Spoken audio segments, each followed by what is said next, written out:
ಒಂದ್ ಸೆಕೆಂಡ್. ಸನ್ಮಾನ್ಯ ಅಧ್ಯಕ್ಷರೇ, ಶಿವಲಿಂಗ ಅವರ ಒಂದು ನಿಮಿಷ ಕೇಳಿ, ಎಲ್ಲರೂ ಕೂಡ ಕೂತ್ಕೊಳ್ಳಿ. ಈಗ ಇನ್ನು 4-5 ಜನ ಮಾತಾಡಲಿಕ್ಕಿದ್ದಾರೆ. ನಂತರ ನಾವು ಕ್ವಶನ್ ಅವರ್ ಮತ್ತು ಕಾಲಿಂಗ್ ಅಟೆಂಡ್ ಮತ್ತು ಚರ್ಚೆಗಳು ಕೂಡ ಇದೆ. ತಾವೆಲ್ಲರೂ ಕೂಡ ಸಹಕರಿಸಬೇಕು. ಆದರೆ ಸಂಕ್ಷಿಪ್ತವಾಗಿ ಮಾತಾಡೋಣ ಹೇಳಿದಿಷ್ಟೇ. ನಾವು ಅನುಭವ ಮಂಟಪದ ಭಾವಚಿತ್ರ ಮತ್ತು ಅವತ್ತಿನ ಬಸವ ಆಯ್ತು, ಬಸವನ ತತ್ವ ಆದರ್ಶಗಳ ಬಗ್ಗೆ ಕೆಲವು ಕೆಲವು ಅನಿಸಿಕೆಗಳು ಅನಿಸಿಕೆಗಳ ಬಗ್ಗೆ ಹೇಳಿ. ಮತ್ತೆ ಇನ್ನು ಬಸವಣ್ಣನ ವಿಚಾರ ಇಟ್ಟುಕೊಂಡು ಫೋಟೋ ಇಟ್ಕೊಂಡು ಈಗಿನ ರಾಜ್ಯಕ್ಕೆ ಮಾತಾಡ್ಲಿಕ್ಕೆ ಯಾರು ಕೂಡ ಹೋಗಬೇಡಿ. ಅದಕ್ಕೆ ಅವತ್ತಿನ ಬಗ್ಗೆ ಕೆಲವು ವಚನಗಳಿದ್ರೆ ದಯವಿಟ್ಟು ಹೇಳಿ. ಅದನ್ನು ನಮ್ದು ಶಾಸಕಾಂಗ ಸಭೆ ಇದೆ 6:15. ನೀವು ಈ ತೈಲಚಿತ್ರಗಳನ್ನು, ಅನುಭವ ಮಂಟಪದ ತೈಲಚಿತ್ರಗಳನ್ನು ಬೆಳಗಾಮಿನ ಈ ಒಂದು ಸೌಧದಲ್ಲಿ ನೀವು ಅಳವಡಿಸಿರ್ತಕ್ಕಂಥದ್ದು ಸ್ವಾಗತಾರ್ಹವಾಗಿರ್ತಕ್ಕಂಥದ್ದು ಮತ್ತು ಭಾಳ ನಿಮಗೆ ಧನ್ಯವಾದಗಳನ್ನು ಅರ್ಪಿಸ್ತಕ್ಕಂಥ ವಿಚಾರ ಅಂತಕ್ಕಂಥದ್ದನ್ನು ನಾನು ಹೇಳ್ತೇನೆ. ಯಾಕೆ ಕಾರಣ ಏನು ಅಂದರೆ, ನಮ್ಮ ಇಂದಿನ ಪೀಳಿಗೆಗೆ ಇದು ಮಾದರಿಯಾಗಿ ಉಳಿಬೇಕು. ಇದೇನು ಇಲ್ಲಿ ಬಂದವರೆಲ್ಲ ಮಾತನಾಡ್ತಾರೆ, ಇದೇನಿದು ಚಿತ್ರ ಅಂದಾಗ ಇದು ಅನುಭವ ಮಂಟಪ ಅನ್ನೋದೊಂದು ಇತ್ತು. ಆ ಅನುಭವ ಮಂಟಪದಲ್ಲಿ ಏನು ನಡೀತಾ ಇತ್ತು ಅಂತೇಳಿ ಜನ ತಿಳ್ಕೊಳ್ಳಿಕ್ಕೆ ಪ್ರಯತ್ನ ಮಾಡ್ತಾರೆ. ಅದು ಇಂಥ ಒಂದು ಪ್ರಮುಖವಾದಂಥ ಸ್ಥಳದಲ್ಲಿ ನೀವು ತಂದಿರತಕ್ಕಂಥದ್ದು ಭಾಳ ಸ್ವಾಗತಾರ್ಹವಾದಂಥ ವಿಚಾರ ಅಂತಕ್ಕಂಥ ಮಾತನ್ನು ಈ ಸಂದರ್ಭದಲ್ಲಿ ಹೇಳಿ, ಬಸವಣ್ಣನವರ ಅನುಭವ ಮಂಟಪ ಅದು ಈ ಹಿಂದೆ ಆಗಿರ್ತಕ್ಕಂಥ ಸನ್ನಿವೇಶಕ್ಕಿಂತ ಮುಂದೆ ಈ ದೇಶದಲ್ಲಿ, ಭಾರತ ದೇಶದಲ್ಲಿ, ಅದಕ್ಕಿಂತಲೂ ಹೊರ ದೇಶಗಳಲ್ಲೂ ಕೂಡ ಅನುಕರಣೆ ಮಾಡ್ತಕ್ಕಂಥ ರೀತಿಯಲ್ಲಿ ಅವರು ಅನುಭವ ಮಂಟಪವನ್ನು ರಚನೆ ಮಾಡಿದ್ದಾರೆ. ಅನುಭವ ಮಂಟಪದ ಒಂದು ತಾತ್ಪರ್ಯ, ಒಂದು ಸಿದ್ಧಾಂತ, ಅವರು ತೆಗೆದುಕೊಂಡಂಥ ನಿರ್ಧಾರಗಳು, ಘಟನಾವಳಿಗಳು ಅವೆಲ್ಲವನ್ನು ಸಂಪೂರ್ಣ ಪ್ರಮಾಣದಲ್ಲಿ ನಾವು ವಿಶ್ಲೇಷಣೆ ಮಾಡಿ ಓದಿದಾಗ ಬಹುಶಃ ಇದು ಈ ಮನುಕುಲಕ್ಕೆ ಆದರ್ಶವಾಗಿರ್ತಕ್ಕಂಥ ನಡೆಯನ್ನು, ಸಿದ್ಧಾಂತವನ್ನು ಕಲಿಸಿ ಹೋಗಿದ್ದಾರೆ. ಬಸವಣ್ಣವರು ದಾರಿದೀಪವನ್ನು ತೋರಿಸಿ ಹೋಗಿದ್ದಾರೆ ಅಂತಕ್ಕಂಥ ಭಾವನೆ ಮೂಡುತ್ತೆ, ಎಂಥರಿಗೂ ಮೂಡುತ್ತೆ. ಆ ರೀತಿ ಕೊಟ್ಟಿರ್ತಕ್ಕಂಥ ಬಸವಣ್ಣನವರು ನನ್ನ ಒಂದು ಅನೇಕ ವಿಚಾರಧಾರೆಗಳನ್ನು ತಿಳ್ಕೊಂಡು ಸ್ವಲ್ಪ ಚರ್ಚೆ ಮಾಡಿದಾಗ ಅವ್ರು ಹೇಳ್ತಕ್ಕಂಥದ್ದು, ಹಿಂದೆ ಪರಮಾತ್ಮ ನಾವೆಲ್ಲ ನಂಬಿದ್ದೇವೆ, ಕೈಲಾಸ ಅನ್ನೋದು ಮೇಲಿದೆ, ಇದು ಭೂಲೋಕ, ಪಾತಾಳ ಲೋಕ, ಇವು 3 ಇದಾವೆ ಅಂತ ಹೇಳಿ ನಾವು ನಂಬ್ಕೊಂಡೇ ಇದ್ವಿ. ಯಾರು ಏನೇ ಹೇಳಿ ಈ ಸಿದ್ಧಾಂತನ ನಾವು ಬಿಟ್ಟು ಹೋಗಕ್ಕೆ ಸಾಧ್ಯನೇ ಇಲ್ಲ. ಆ ಕೈಲಾಸದಲ್ಲಿ ಪರಮಾತ್ಮ ಇದ್ದಾನೆ, ಈ ಭೂಲೋಕದಲ್ಲಿ ನಾವು ಮನುಷ್ಯರಿದ್ದೀವಿ.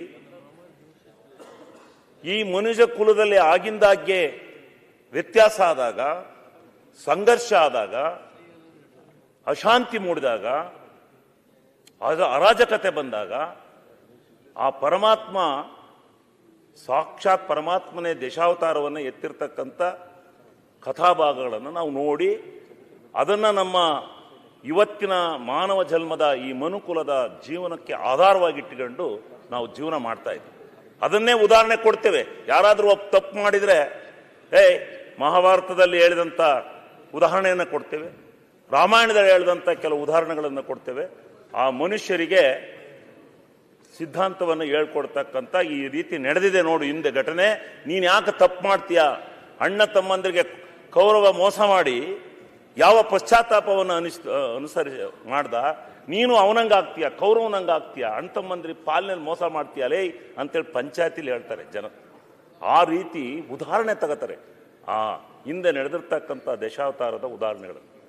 ಪರಮಾತ್ಮನೇ ಅವತ್ತಿನ ಕಾಲದಲ್ಲಿ ನಡೆದಂಥ ಒಂದು ವ್ಯಾವಹಾರಿಕವಾದಂಥ ವ್ಯವಸ್ಥೆಯನ್ನು ಸರಿ ಮಾಡೋಕ್ಕಾಗ್ದಲೇ ಸಾಕ್ಷಾತ್ ಪರಮಾತ್ಮನೇ ಇಲ್ಲಿ ಅವತಾರ ಎತ್ತಿ ಆ ಯುಗದಲ್ಲಿ ಈ ಮನುಕುಲವನ್ನು ಸ್ವಲ್ಪ ಮಟ್ಟಿಗೆ ದಾರಿ ತಂದು ಹೋಗಿರ್ತಕ್ಕಂಥ ಇತಿಹಾಸವನ್ನು ನಾವು ನೋಡಿದ್ದೇವೆ.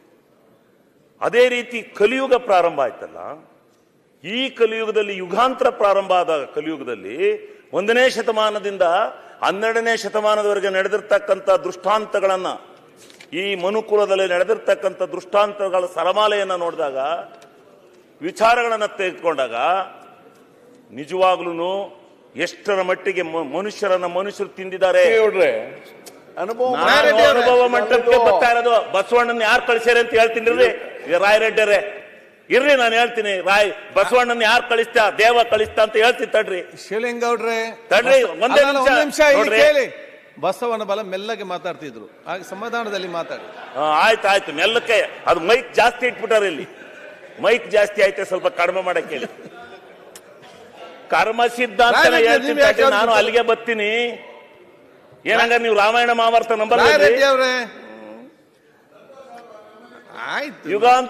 ಯುಗಾಂತರಗಳಲ್ಲಿ ನಡೆದಂತ ಘಟನಾವಳಿಗಳನ್ನ ಈಗ ನಾವು ಈ ಕಲಿಯುಗದಲ್ಲಿ ಬಸವಣ್ಣನವರ ಕಾಲ ಬರೋವರೆಗೂ ಆ ಮನುಷ್ಯ, ಈ ಮನುಕುಲದಲ್ಲಿದ್ದಂಥ ಅವ್ಯವಸ್ಥೆ, ಅರಾಜಕತೆ, ಭ್ರಷ್ಟತೆ ಅನ್ನೋದೊಂದು ಪದನ ಅಲ್ಲೆಲ್ಲೂ ಹೇಳಿಲ್ಲ.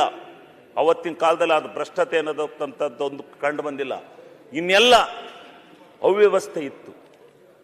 ಆವಾಗ ಬಸವಣ್ಣನವರನ್ನ ನಾನು ತಿಳ್ಕೊಂಡಿರೋದು, ನನ್ನ ಪರಿಕಲ್ಪನೆ ಇದು, ನಾನು ಯಾರನ್ನ ಮೆಚ್ಚೆ ಕೇಳೋದಿಲ್ಲ.